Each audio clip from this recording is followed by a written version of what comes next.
నమస్తే. ఎన్నో ఆధ్యాత్మిక కార్యక్రమాలు మన ఛానల్‌లో నిరంతరం ప్రసారం అవుతూనే ఉంటాయి. మీ నుంచి కూడా విశేషమైన స్పందన వస్తుంది. దానికి ముందుగా కృతజ్ఞతలు తెలియజేస్తూ, సాయి తత్వం గురించి తెలుసుకునే ప్రయత్నం చేద్దాం. మామూలుగా సాయిబాబా అసలు దేవుడే కాదు అని, సాయిబాబా ఒక వర్గానికి చెందిన వాళ్ళు అని, ఇలా ఈ మధ్య కాలంలో సాయిబాబాకి సంబంధించి రకరకాల ఆలోచనలు, రకరకాల మాటలు వస్తున్న క్రమం చూస్తూ ఉన్నాం. సుప్రీంకోర్టు ఒక తీర్పు ఒక రకంగా ఇస్తే దాన్ని మనం అర్థం చేసుకునే విధానం ఇంకొక రకంగా ఉంది. అసలు సాయిబాబా ఎవరు? సాయి తత్వం ఏం చెప్తుంది? ఆయన ఎలా జ్ఞాన సంపన్నుడయ్యాడు? ఈ విషయాలన్నీ కూడా ఈరోజు ఈ ఎపిసోడ్ ద్వారా తెలుసుకునే ప్రయత్నం చేద్దాం. నాతో పాటు ఉన్నారు కళారత్న విక్కీ కృష్ణ గారు. సో ఆయన్ని అడిగి మరిన్ని విషయాలు తెలుసుకునే ప్రయత్నం చేద్దాం. ఎక్కడా కూడా వీడియో స్కిప్ చేయకండి. కృష్ణ గారు చెప్పే ప్రతి మాట కూడా నన్ను సాయితోనే నా నా ప్రయాణం అన్నట్టుగా చెప్తూ ఉన్నారు. ఇంతకుముందు నేను మాట్లాడినప్పుడు కూడా ఆయనే పలికిస్తారు అన్నట్టుగా చెప్తున్నారు. ఏం పలుకుతారు? ఏం మాట్లాడతారు? ఎలాంటి ప్రశ్నలు ఉత్పన్నమవుతాయి? ఈ విషయాలన్నీ కూడా మీరు వీడియో స్కిప్ చేయకుండా అందరికీ షేర్ చేయడం ద్వారా సాయి తత్వం గురించి అందరికీ తెలియజేసిన వాళ్ళు అవుతారు. నమస్కారం. మీరు జ్ఞానరత్నం అని అన్నారు కాబట్టి బాబా ఎంతటి జ్ఞాన సంపన్నుడు అని చెప్పడానికి మచ్చుకి కొన్ని విషయాలు అంటే బాబా జ్ఞానం అనేది అనంతం. నమ్మిన వాళ్ళకి మీరు అన్నట్టుగా అనంతమైన ఆ జ్ఞాన సంపద కొంతమందికైనా ఇస్తేనే వాళ్ళు భక్తులు అయ్యారు. ఇప్పుడు మీలాంటి వాళ్ళు ఇలా చెప్పడానికి సమాజానికి ఒక మార్గదర్శకులు అయ్యారు. ఆయన జ్ఞాన సంపద ఎలాంటిది? అంటే ఇక్కడ జ్ఞానం అంటే ఏమిటి అనేది ఫస్ట్ తెలుసు. ఇంపార్టెంట్. ఆ విషయంలోన నానా చందర్కర్ ఒకసారి మసీదులో కూర్చొని భగవద్గీతను ఆ శ్లోకాలు వల్లిస్తూ ఉంటారు. ఆయనకేంటంటే ఈ ఫకీరికి సంస్కృతం ఏం తెలుసు, నేను సంస్కృతంలో చాలా పండితుని కదా, నాకు భగవద్గీత అని ఆ శ్లోకం నాన్న ఏమిటి నువ్వు కొనుక్కుంటున్నావు అంటాడు. అంటే పరిప్రశ్న అది ఒక శ్లోకం చెప్పు అంటే చెప్పిన తర్వాత ఏమిటి దాని అర్థం అంటాడు. అంటే శిష్యులు గురువులకు శుశ్రూత చేసి జ్ఞానాన్ని తత్వజ్ఞులైనటువంటి గురువుల దగ్గర సేవ చేసి జ్ఞానాన్ని సంపాదించాలా అని చెప్తాడు. జ్ఞానం సంపాదించడం ఏంటి అంటాడు. నీలో ఉండే అజ్ఞానం తొలగించుకుంటే అక్కడే జ్ఞానం ఉంటుంది.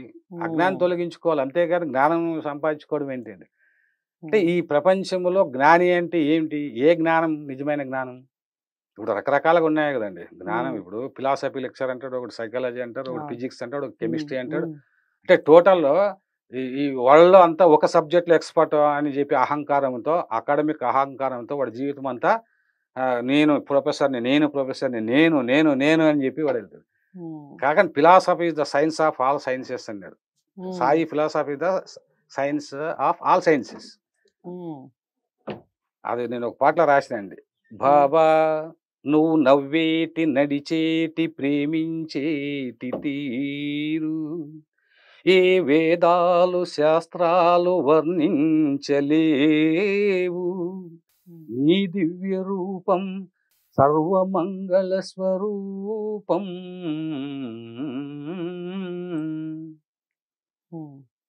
బాబా నువ్వు కూర్చున్న తీరు చూస్తుంటే మాముచ్చట తీరు. యోగ సుమం పూసినట్టు, జ్ఞానవనం విరిసినట్టు, ధ్యాన ఫలం పండినట్టు, కుండలి మేల్కొన్నట్టు, బాబా నీ లీలలే వేరు, నువ్వు ప్రేమ రూపమైన ఫకీరు. ఈ పాటను బాలసుబ్రహ్మణ్యం గారు సుశీల పాడారండి, సాయిదేవుడు.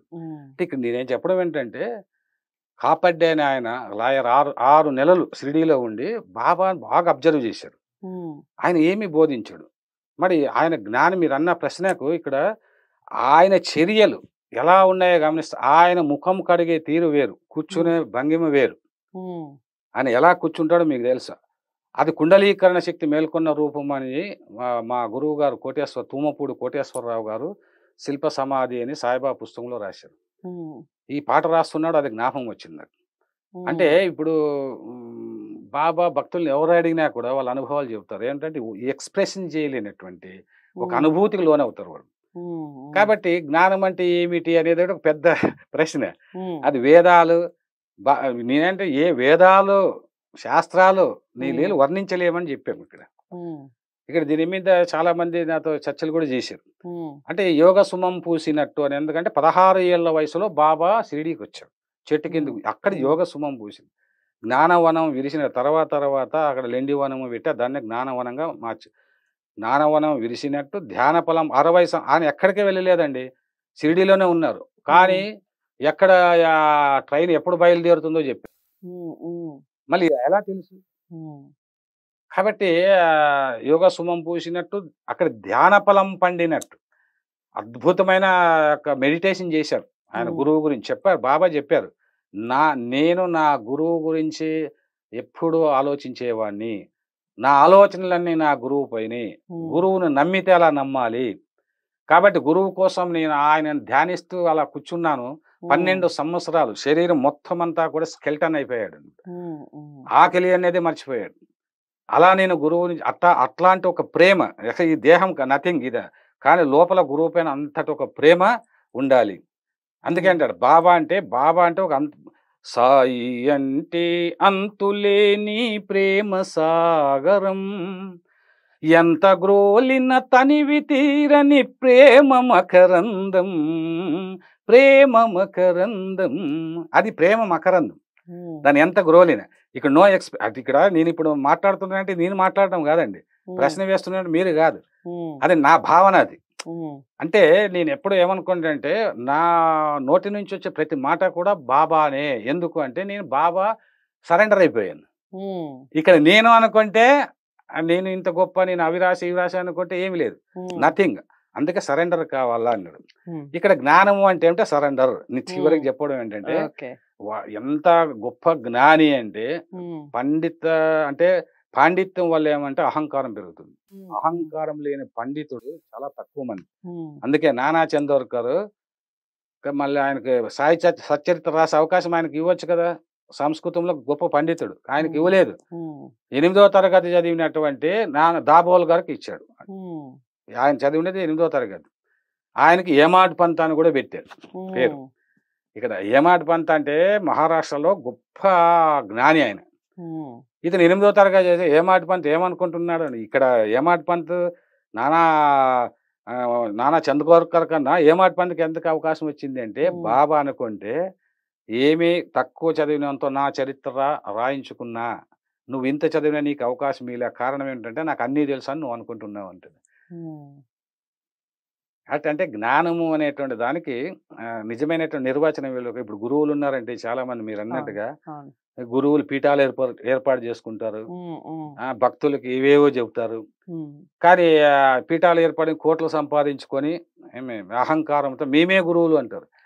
అసలు మనిషి గురువు కావాలంటే సామాన్యమైన విషయం అండి. అసలు ఆయన ఎన్ని వేల అంటే ఎన్నో జన్మల నుంచి తపస్సు చేస్తా గానీ ఆ దశకు రారు. బాబా తత్వం గురించి చాలా చక్కటి వివరణ ఇచ్చారు కృష్ణ గారు. చాలా అంటే చాలా సంతోషం. ఇంకా బాబాకి సంబంధించిన లీలలు కానివ్వండి, అద్భుతాలు కానివ్వండి, జరిగినటువంటి అద్భుతాలు నేటి తరానికి ఖచ్చితంగా చేరాలి, తెలుసుకోవాలి. మీరన్నట్టుగా మనం ఒక దేవుణ్ణి గురించి మాట్లాడుకునే దానికన్నా ఒక సద్గురుని గురించి మాట్లాడుకుంటే పిల్లలకు కూడా చాలా అంటే చాలా యూస్ఫుల్ అవుతుంది. తప్పకుండా నెక్స్ట్ ఎపిసోడ్లో ఇంకా బాబాకి సంబంధించిన పూర్తి సమాచారం తెలుసుకునే ప్రయత్నం చేద్దాం. నమస్కారం. ధన్యవాదాలు. బాబాకి సంబంధించి మరింత సమాచారం తెలుసుకునే ప్రయత్నం చేద్దాం. ప్రతి వీడియో కూడా ఫస్ట్ నుంచి లాస్ట్ వరకు వాచ్ చేస్తూ మీరు బాబాకి సంబంధించిన మీ జీవితంలో జరిగినటువంటి అద్భుతాలు ఏవైనా ఉంటే తప్పకుండా కామెంట్ బాక్స్లో తెలియచేయండి. దానికి సంబంధించిన వీడియోస్ కూడా చేసే ప్రయత్నం చేస్తాం. కృష్ణ గారిని కనుక కలవాలి అనుకున్నా లేదా మాట్లాడాలి అనుకున్నా, ఇంకా మీరు ఇలాంటి విషయాల గురించి చర్చించాలి అనుకున్నా స్క్రీన్ మీద కనపడే నెంబర్కి కాల్ చేయొచ్చు. వీడియోని లైక్ చేసి షేర్ చేయండి, ఛానల్ని సబ్స్క్రైబ్ చేసుకోండి. నమస్తే.